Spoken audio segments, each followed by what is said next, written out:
नहीं।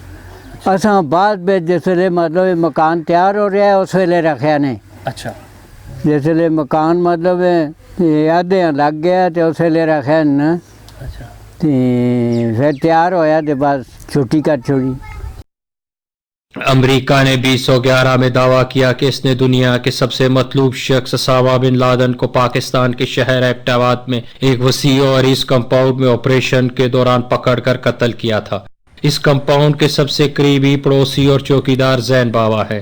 92 साल जैन बाबा अब कोई काम नहीं करते, बल्कि वो अपना सारा वक्त उसामा बिन लादेन कंपाउंड की खाली जमीन पर दरख्तों की छांव तले बैठकर गुजारते हैं। जैन बाबा हर सुबह सूरज निकलने के बाद अपने घर से निकलकर उसामा बिन लादेन कंपाउंड के गोशे में बलाल टाउन के दीगर बुजुर्गों के हमरा बैठ जाते हैं। अंदर सोते थे रात 12-1 बजे का टाइम है। मैं जहाज जिसले छते ना लोग उतरे उठ के बह रहे हैं।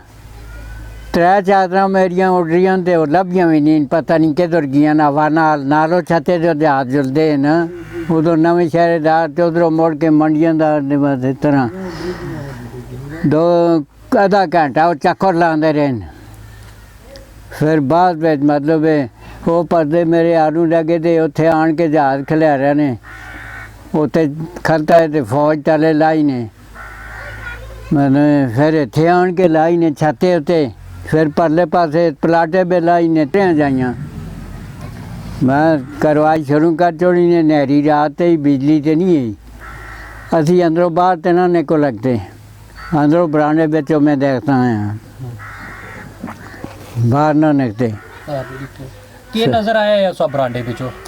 बस गड़बड़ी होंदी इत्थों तला दौड़न तो उतों उतां दौड़न, कोई किधर दौड़ते मतलब पैरों का आवाज़ आंदा नहरी है ना पता तो नहीं।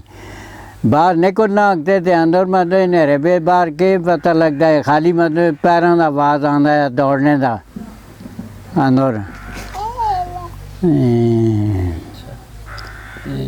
फिर जिस वेले वो चले गए जहाज तो फिर क्यों आया?